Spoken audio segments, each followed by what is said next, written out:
La película Interestelar lo que tiene de absolutamente notable y remarcable es que es una película que contiene una cantidad de ciencia enorme.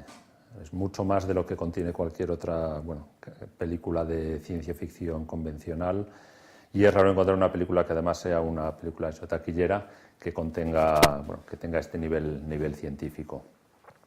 La película la parte científica ha sido asesorada por un físico bien conocido en el campo de la gravitación, Kip Thorne, del Caltech, que él ya había participado, ya había asesorado a Carl Sagan cuando estaba escribiendo el libro, y después también cuando se hizo la película de Contact, que es una película que tiene muchos puntos en común con Interstellar. De hecho, la génesis de la película de Interstellar es un guión que Kip Thorne empezó a elaborar junto con, creo que alguien también del mundo del cine, una productora. Y después la película pasa por ciertos avatares, en que al principio quizás la iba a llevar Steven Spielberg, pero acabó dirigiéndola Christopher Nolan. Y yo creo que desde el punto de vista científico es una película que está muy bien. O sea, hay muchas cosas que uno puede primero preguntarse y después aprender.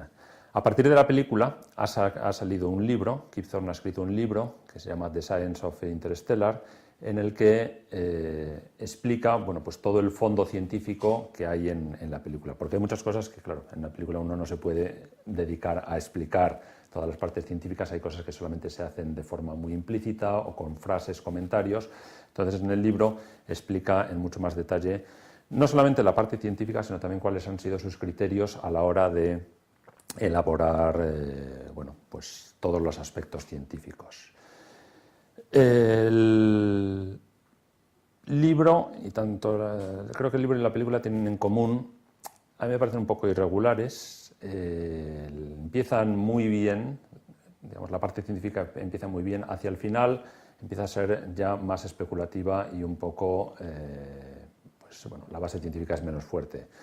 Pero aún así se ha hecho un esfuerzo porque toda la ciencia que hay en la película sea algo que no contradiga abiertamente ciencia conocida.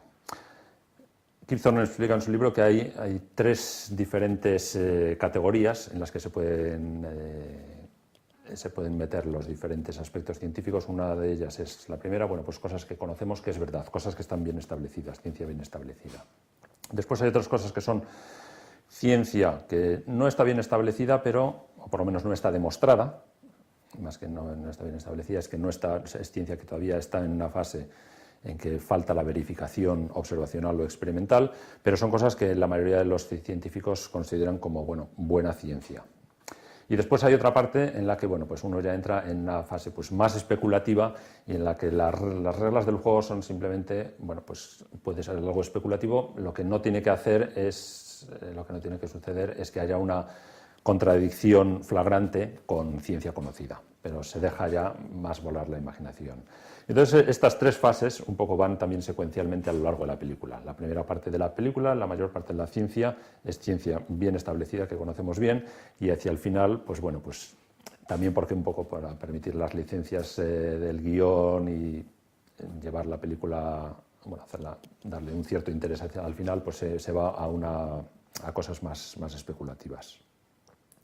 A partir de esta película y del libro, Kip Thorne ha sacado 2 artículos científicos en los que explica cómo ciertas simulaciones para visualización del entorno de un agujero negro se han aprendido ciertas cosas porque los recursos gráficos de los que dispone la industria de Hollywood son muy superiores a los que disponen los científicos habitualmente, y entonces ha habido cosas, con el nivel de detalle y de precisión del que se disponía, ha habido ciertas cosas, no son grandes avances científicos, pero cosas interesantes científicamente que se han entendido sobre agujeros negros.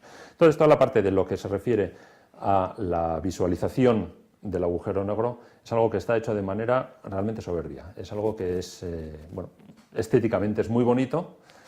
El director, de hecho, vio las imágenes científicamente buenas y dijo: esto prácticamente no hay que tocarlo, me gusta tal y como es porque queda estéticamente perfecto en la película. Entonces, la visualización del agujero negro con la distorsión de la luz, de los rayos de luz de la materia que hay alrededor del agujero negro. Los agujeros negros suelen tener algo que se llama un disco de acreción, es un disco de materia luminoso, y la intensa gravedad del agujero negro hace que la luz que emite este disco luminoso se distorsione. Por eso el agujero negro se ve una especie de disco negro, pero también rodeado de materia luminosa, y esa materia luminosa toma unas formas pues, un poco raras. Esas formas raras son las que realmente esperamos que uno pueda ver, bueno, si uno se va suficientemente cerca de la vecindad de un agujero negro, cosa que no hemos hecho, pero es lo que la ciencia bien establecida, la teoría general de relatividad, nos dice cómo se tiene que comportar la luz en el entorno del agujero negro, y eso está hecho de manera soberbia. Otros aspectos del agujero negro que están muy bien tratados, que están tratados de forma rigurosa, son los que se refieren a el retraso temporal. En la película ocurre que, bueno, y es algo que se menciona y que añade mucha tensión al guión, el tiempo cerca del agujero negro transcurre de forma mucho más lenta que lejos del agujero negro. Hay un momento en la película en la que se dice, pues 1 hora en el planeta que está orbitando alrededor del agujero negro equivale a 7 años a distancia grande.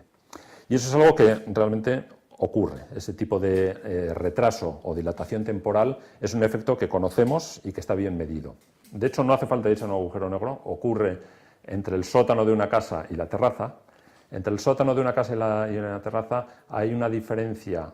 El tiempo discurre a un ritmo más lento en el sótano, unas trillonésimas de segundo por día más lento. Eso es un efecto que, claro, en un edificio uno no lo nota, unas trillonésimas de segundo al día no lo nota nadie.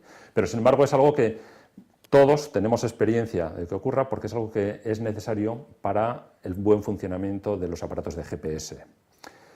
La diferencia de altura, de diferencia del campo gravitatorio en un sótano y una terraza es pequeña, pero si lo que estamos hablando es de la superficie de la Tierra y un satélite que está a 10.000 kilómetros de la Tierra, entonces esa diferencia, ese retraso temporal a lo largo de un día es de unos 40 microsegundos. 40 microsegundos no es mucho, pero es suficiente para que un GPS pueda perder precisión, la precisión necesaria para localizar un objeto en la Tierra. El GPS da una precisión de alrededor de unos 10 metros. Si no tuviésemos en cuenta este efecto de retraso temporal, el GPS perdería esta precisión en unos minutos. El GPS se basa en sincronización de relojes con satélites. Hay que saber eso, a qué ritmo van los relojes en los satélites y a qué ritmo van los relojes en la Tierra, y este efecto de retraso temporal es necesario. Bueno, pues este efecto de retraso temporal está increíblemente magnificado cuando uno se va cerca de los objetos que tienen el campo gravitatorio más intenso, que son los agujeros negros. Entonces, este efecto, el efecto de retraso temporal, es el mismo que observamos en el GPS, pero magnificado de manera por muchos órdenes de magnitud por el intenso campo gravitatorio del agujero negro.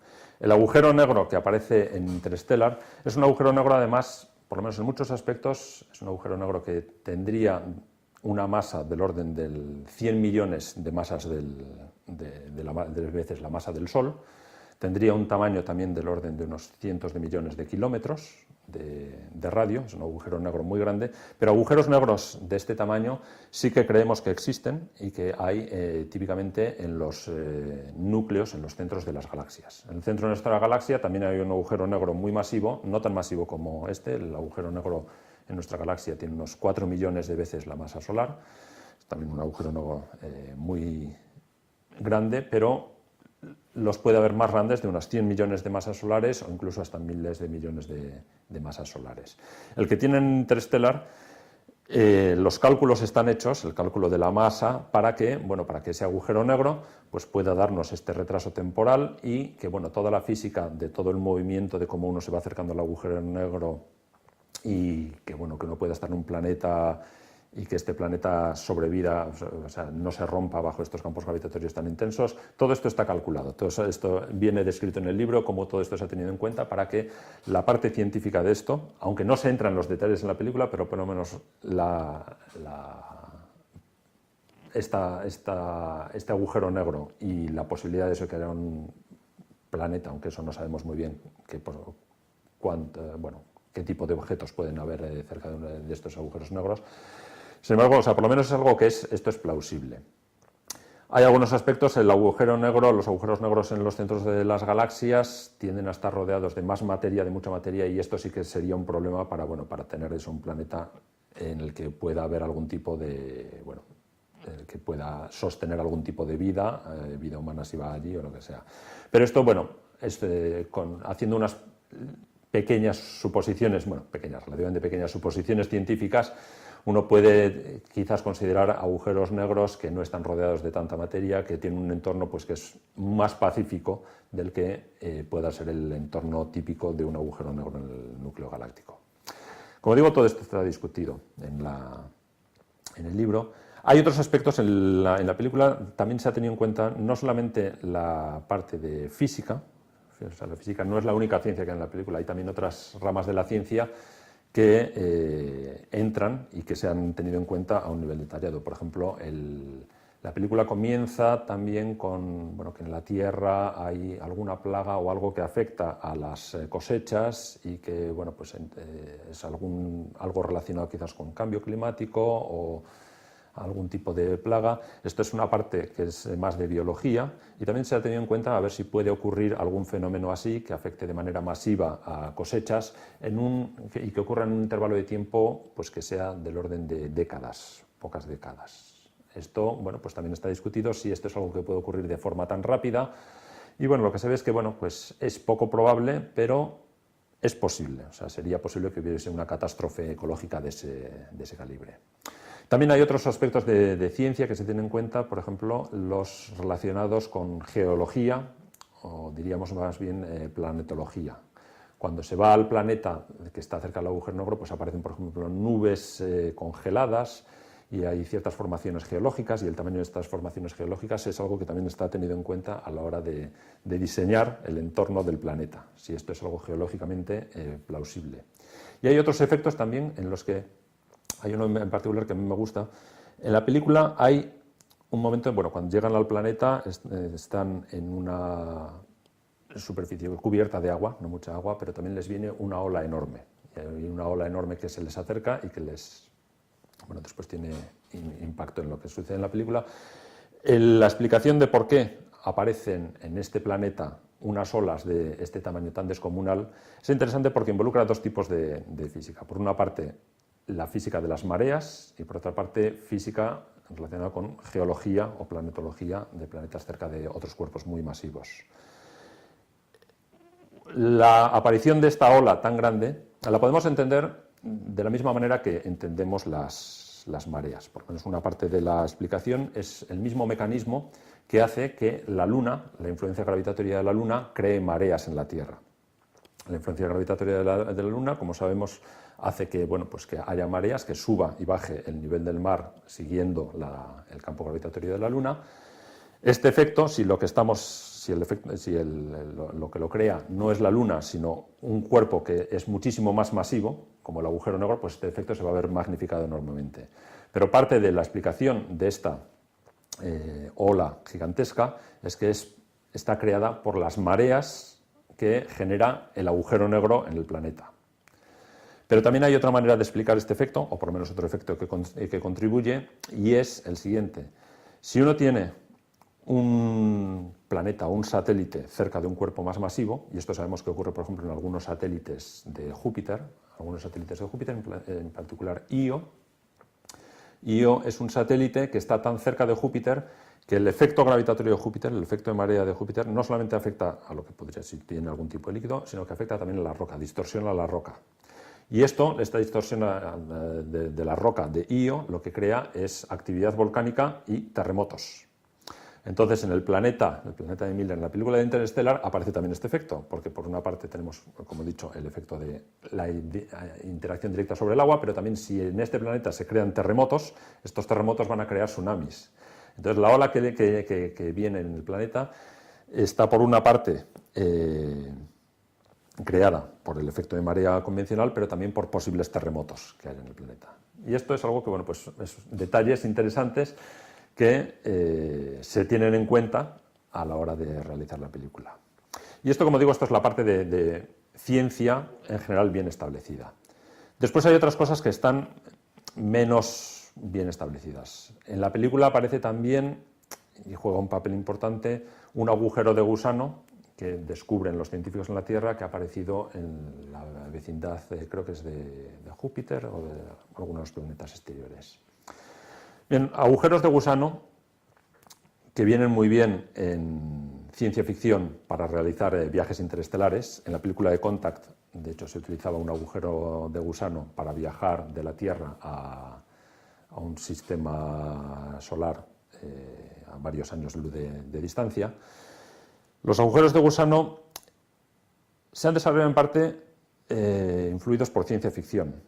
Parte de lo que conocemos de ciertos trabajos que ha habido de agujeros de gusano los empezó Kip Thorne un poco pensando en posibilidades de viaje interestelar para la película de Contact. A Kip Thorne inicialmente le contactó Carl Sagan, le dijo, bueno, quiero hacer una película en la que habría que viajar a un sistema solar lejano, y Carl Sagan le preguntó a Kip Thorne, si utilizo un agujero negro, si lanzo a mis astronautas al agujero negro, ¿esto me valdría para viajar lejos? Y Kip Thorne le dijo, no, si les lanzas un agujero negro, lo más probable es que, porque es casi seguro que morirían, hay que buscar otra manera. Entonces, pues, lo que buscaron, Kip Thorne empezó a pensar y pensó en la posibilidad de construir agujeros de gusano, que son, un poco como su nombre lo dice, son agujeros que se producen en el espacio-tiempo y que te permiten viajar de una zona del espacio a otra, haciendo un agujero, una especie de túnel. Estos agujeros de gusano, aunque es algo que en física podemos estudiar, podemos escribir ecuaciones que describen agujeros de gusano, no creemos que existan en la realidad porque su existencia requiere lo que llamamos a veces materia exótica. Y materia exótica no es simplemente algo que es un material nuevo que podríamos manufacturar si tuviésemos tecnología suficiente. Materia exótica es algo que, aquí lo que queremos decir con materia exótica es algo que, con el contenido de materia que tiene el universo, que sabemos bien lo que en el universo, quarks, electrones, fotones y otras partículas, ninguno de estos componentes, de los componentes que hacen la materia que nos rodea, valdría para hacer un agujero de gusano. El tipo de materia que necesitaríamos sería una materia que violaría ciertas condiciones, tendría que tener unas propiedades de energía, energía negativa en cierto sentido, que no parece que sea posible que exista en el universo, pero tampoco lo sabemos totalmente, o sea, no estamos completamente seguros. O sea, esto entra dentro de la parte de ciencia que no está verificada, que es especulativa, pero que, bueno, que se puede estudiar y que podemos tener cierto control sobre ello.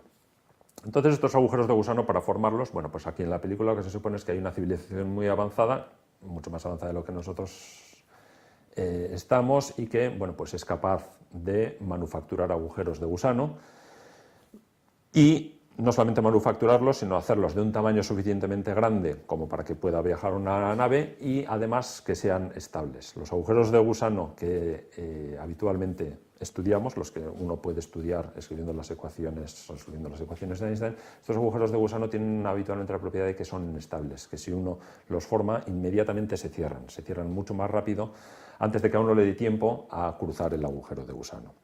Pero bueno, quizás esta civilización tan avanzada es no solo capaz de crearlos, sino también hacerlos grandes y estabilizarlos. Bueno, una vez que tenemos el agujero de gusano, ¿cómo lo representamos en la película? Bueno, en general la geometría que tiene un agujero de gusano es algo que lo podemos escribir ecuaciones para ello, y podemos ver cómo se comporta la luz, los rayos de luz cuando atraviesan el agujero de gusano. Esto es lo que nos dice qué es lo que veríamos, qué tipo de luz nos llegaría, por ejemplo, de la otra boca del agujero de gusano. Y eso en la película es algo que también está bien hecho. Los cálculos de la propagación de la luz en el agujero de gusano, eso es algo que está hecho con ecuaciones que podemos verificar. Y las imágenes, pues de nuevo, pues son unas imágenes que a mí me parece que están muy bonitas. O sea, esa especie de bola que parece una especie como bola de cristal con estrellas que se ven al otro lado. Esas son imágenes que son las imágenes científicamente bien hechas. O sea, esta es otra parte de la película que estéticamente es muy bonita y que también científicamente está bien tratada dentro, pues, bueno, de lo que son las incertidumbres que hay, que rodean a los agujeros de gusano. Bien, esto es, digamos, una parte de la película en la que, bueno, pues como digo, vamos pasando de ciencia mejor a ciencia un poco más especulativa. La ciencia se hace ya más libre o más, un poco más arbitraria hacia la parte final, sobre todo cuando el astronauta cae dentro del agujero negro. Bueno, aquí el acuerdo al que llegaron Kip Thorne y Christopher Nolan es que bueno, pues sí que había que utilizar ciencia, pero para describir, por ejemplo, lo que ocurre en el interior del agujero negro, como eso es algo de lo que tenemos mucha más incertidumbre científica de lo que sucede lo que sucede en el exterior de un agujero negro lo entendemos bien. Lo que sucede en el interior del agujero negro hay bastantes incertidumbres, entonces esas incertidumbres podían dar pie a que los guionistas de la película pues, bueno, se tomasen licencias acerca de cómo representar el interior del agujero negro. Antes he mencionado que cuando uno cae a un agujero negro, lo que normalmente debe ocurrir es que bueno, pues uno tiene su tiempo contado. En el plazo de unos, bueno, dependiendo del tamaño del agujero negro, pueden ser segundos, minutos o quizás como mucho, no creo que no llegarían a días en este caso, serían minutos. En ese plazo normalmente pues, el interior del agujero negro uno se destruye, empieza a estar distorsionado de forma tan fuertemente que se rompería, incluso después se romperían no solamente una persona, sino se romperían sus átomos, se desintegraría totalmente. Claro, eso no viene bien en la película, lo que hace falta es que uno caiga al agujero negro y después se salve. Bueno, aquí lo que utilizan es, el truco que utilizan es decir, bueno, pues esto de que el agujero negro nos destroce, quizás esto deja de ser válido si hay otras dimensiones del espacio y tiempo. Que esto es algo que también, aunque no está verificado, es algo que también en física teórica, son especulaciones que son bueno, muy útiles y que de hecho hay mucha gente trabajando, aquí hay varios de los que hemos trabajado en cosas similares, en considerar qué es lo que sucede bueno, pues cuando si el espacio tiene dimensiones adicionales, pues bueno, qué nos cambiaría de la física habitual. Y una de las cosas que puede cambiar, por ejemplo, sí que puede ser que uno pueda caer a un agujero negro y que no sea aniquilado, sino que bueno, pues haga un recorrido entre el agujero negro y se pueda salvar. En la película lo que utilizan es, bueno, pues utilizan esta posibilidad, que haya otras dimensiones y que en estas dimensiones uno pueda escapar de su fin en el agujero negro y no solo eso, sino también viajar a través de las dimensiones adicionales para volver cerca de la Tierra. Esto es, como digo, es más especulativo y en ciertos momentos está al borde de lo que podríamos decir que es realmente, o sea, que viola o no viola física bien conocida. Pero bueno, está todo tenido, bueno, pues por lo menos tenido en cuenta. En ese sentido, Kip Thorne se ha mantenido suficientemente honesto para reconocer cuando las cosas pues, son más especulativas de lo que quizás uno podría querer. Entonces, bueno, el astronauta cae en el agujero negro, ocurre una serie de cosas ahí dentro y después hay una representación del espacio en más dimensiones, esta especie de librería que se extiende en diferentes direcciones. Esto es una representación de lo que a veces, bueno, gente aficionada a ciencia ficción a veces ha oído hablar quizás de lo que se conoce como el tesseracto, que es el equivalente a un cubo, pero en una dimensión más. Un cubo es tridimensional, si ponemos un cubo en 4 dimensiones, a ese objeto se le llama tesseracto, no sé de dónde viene el nombre, pero bueno, es un objeto que es conocido y un poco en esta película hace una representación de que aparecen cosas extendiéndose en diferentes direcciones, diferentes copias, y eso se supone que representa cómo viaja la luz a través de estas otras dimensiones. Se han tomado licencias, se han tomado muchas licencias y un poco han dejado volar su imaginación en cómo representar espacios de dimensiones adicionales, cosa que tampoco sabemos muy bien cómo se haría.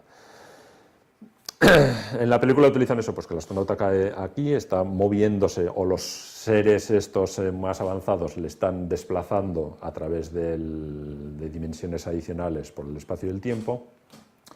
Y llega un momento en que el astronauta pues, es capaz de ver bueno, pues, algo que había pasado en su pasado, en la habitación de su hija, en la que su hija pues, veía su hija y él mismo habían visto ciertos efectos raros, veían por ejemplo que había cosas que se movían en la librería, había ciertas anomalías gravitatorias, y esto está, la manera de explicarlo en la película es que este astronauta sí que viaja a la zona, a la región donde estaba esta habitación. La película utiliza esto ya es la especulación, yo creo que es más allá de lo que es de lo que creemos que es posible, pero bueno, es una licencia. Utilizan que el hecho de que el astronauta puede ver el pasado lo podemos ver siempre, de hecho lo único que vemos es el pasado, siempre nos llega a luz y vemos cosas que han pasado, pero claro, ver el pasado, ver lo que había pasado en la habitación hacía unos años, eso no le sirve, él también quiere enviarle señales a su hija. Aquí lo que utilizan es que las señales que puede enviar a la hija, la luz viaja solamente desde el pasado hasta el futuro, pero utilizan que la gravedad puede viajar del presente hacia el pasado. Utilizan el hecho de que la gravedad en más dimensiones, ellos dicen, la gravedad en más dimensiones quizás se puede comportar de otra manera. Hay ciertos modelos en física física teórica contemporánea en las que sí que el comportamiento de la gravedad es diferente al de otras interacciones.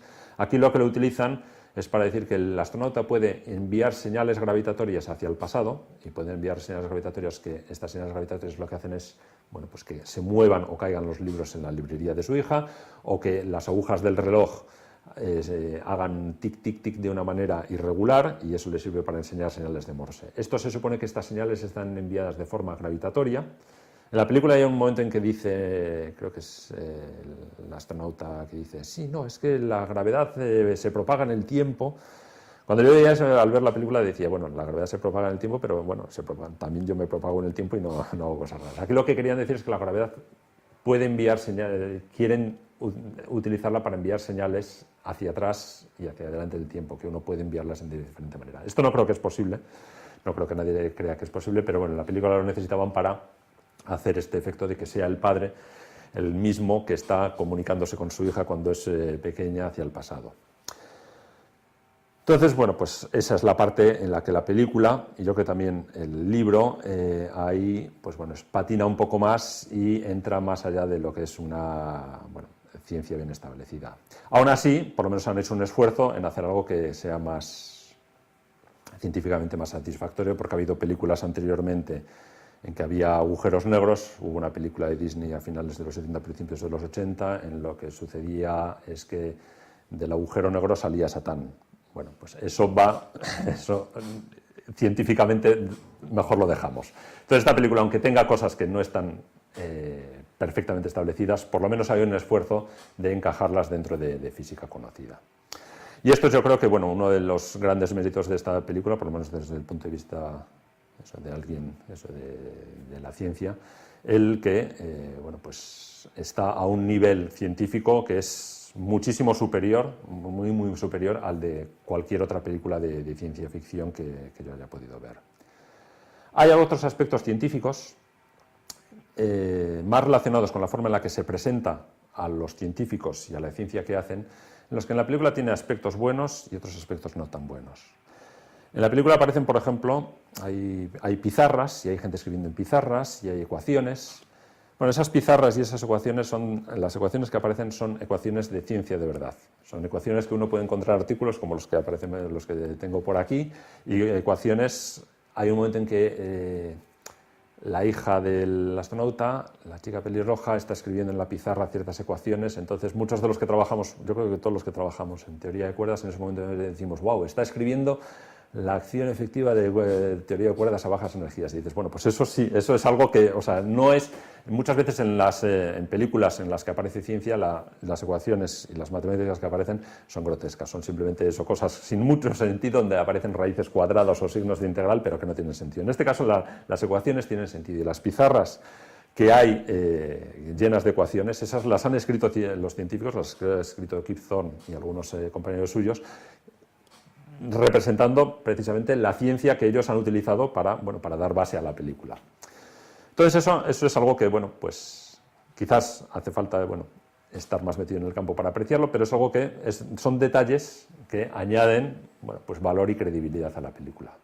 Pero hay un aspecto que a mí no me gusta de cómo se representa la forma en la que se hace la ciencia. Está el personaje que interpreta Michael Caine, que es un científico que ha descubierto una ecuación y que ha resuelto la ecuación y que tiene la solución de la ecuación. Resulta que esa solución de la ecuación él la había encontrado hace años y él sabía que había algún error en la ecuación, pero nadie se había dado cuenta. Y es solamente cuando él está muriéndose que la hija de astronauta pues está hablando con él y hablan eso, sabías que había un error, no sé. Esa parte a mí no me convence, no me gusta. La ciencia en general no trabaja así. No es que haya, a ver, sí que hay gente que son eso, pues, mucho más inteligentes o más genios y que, bueno, que pueden hacer avances singulares, pero lo que no ocurre es que alguien haga un avance científico, que eso tenga un error que esta persona lo haya descubierto y que nadie más se haya dado cuenta. La ciencia hoy en día procede de una manera mucho más, no es tanto el genio aislado cuyas ideas son incomprensibles para los demás. Bueno, puede haber genios, pero no están aislados y sus ideas son comprensibles para los demás.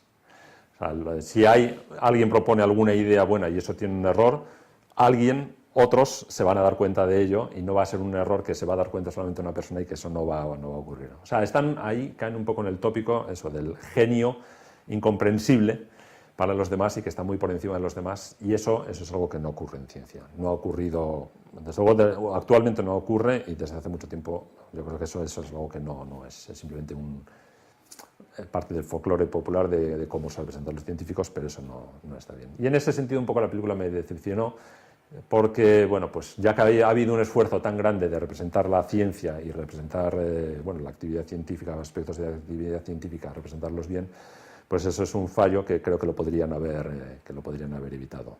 Pero por lo demás, como digo, la película científicamente es excelente y bueno, yo creo que se puede recomendar a cualquier aficionado a ciencia ficción seria, porque como ciencia ficción o ciencia seria, creo que en ese sentido hay pocos iguales para esta película.